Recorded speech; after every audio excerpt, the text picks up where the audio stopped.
Olá a todos, tudo bem? Espero que todos tenham tido uma ótima semana.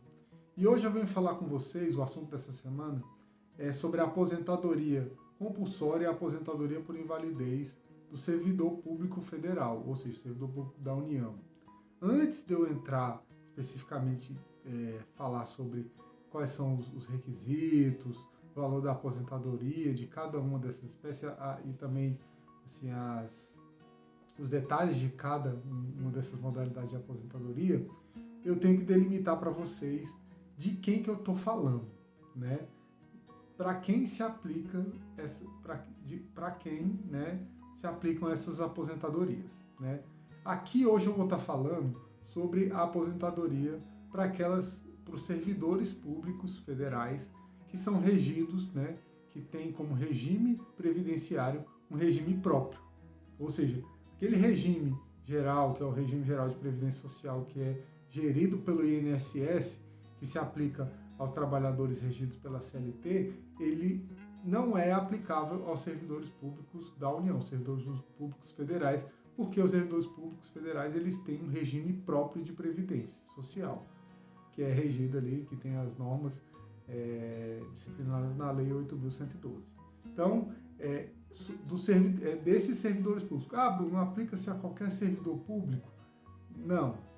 No caso, pode haver algum regime próprio de um estado, de um município, que tem os mesmos requisitos, mas aqui especificamente eu estou falando os da União, que eles não são aplicáveis automaticamente aos algum regime próprio que algum município, algum estado venha a adotar, tá bom?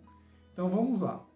Feita essa delimitação de para quem eu estou falando, né, de quem eu estou falando, agora vamos falar sobre os requisitos. Primeiro eu vou falar sobre a aposentadoria compulsória. Essa também ela tem uma nomenclatura que chama aposentadoria expulsória. Por quê? A pessoa, o servidor público, alcançou aquela idade, ele obrigatoriamente vai ser aposentado. Mesmo que ele queira continuar trabalhando, independentemente disso, ele vai ser aposentado. Ou seja, por isso tem o nome de aposentadoria compulsória, porque não depende da vontade do servidor, e sim, cumpriu o requisito da idade, ele será aposentado, tá bom? E qual é o valor dessa aposentadoria compulsória? Essa aposentadoria ela vai ser proporcional ao tempo de contribuição que aquele servidor tem. Então vai ser feito o cálculo da média dos salários e será proporcional ao tempo de contribuição, tá bom? Agora, a segunda modalidade de aposentadoria que eu vim falar com vocês hoje é a aposentadoria por invalidez. Hoje, após a reforma da Previdência, ela mudou a nomenclatura junto ao INSS, mas na legislação do regime próprio, ela não mudou a nomenclatura. Então, eu vou tratar dos dois nomes, mas vale a mesma coisa. Então, ela é chamada, depois da reforma da Previdência, por aposentadoria por incapacidade permanente, que é a mesma coisa da aposentadoria por invalidez, porque a aposentadoria por invalidez é aquela em que o servidor, ele, por conta de alguma doença ou de algum acidente, ele está incapacitado permanentemente para as atividades laborais. E também não há uma previsão de reversão dessa incapacidade, porque no caso, se fosse uma incapacidade temporária, tem uma previsão da pessoa se curar, seria um benefício por incapacidade temporária ou o antigo auxílio-doença, tá?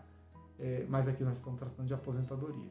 Então, nesse caso, a pessoa que está, o servidor público, né, que esteja incapacitado permanentemente para o trabalho e que não tenha possibilidade de reversão, não tenha possibilidade de retornar à atividade, ele vai ser aposentado, vai ter direito a essa aposentadoria por invalidez. Neste caso, nós vamos ter que observar dois pontos quando eu for falar da questão do valor da aposentadoria. Regra geral é que a aposentadoria vai ser proporcional aos proventos, ao tempo de contribuição. Então, ele vai, da mesma forma que a aposentadoria compulsória, é feita a média, e na regra geral é essa, é a aposentadoria proporcional ao tempo de contribuição. Agora, tem 3 possibilidades em que esse servidor que for declarado inválido, né, incapacitado permanentemente para o trabalho, ele vai receber os proventos integrais, que é no caso de um acidente do trabalho, de uma doença ocupacional, ou seja, uma doença do trabalho, ou no caso dele ser enquadrado em alguma das doenças graves descritas na lei. Dentre essas doenças está o câncer, HIV, né? Dentre outras diversas doenças que aí não cabe eu ficar aqui relacionando cada doença. Quem tiver interesse em saber mais sobre essas doenças, eu vou deixar o link do artigo que eu escrevi sobre esse tipo de aposentadoria, que está lá no blog, e aí vocês podem acessar e verificar cada tipo, quais são as doenças que estão descritas ali. É importante também ressaltar que somente essas doenças que estão ali descritas dão direito a essa aposentadoria com proventos integrais.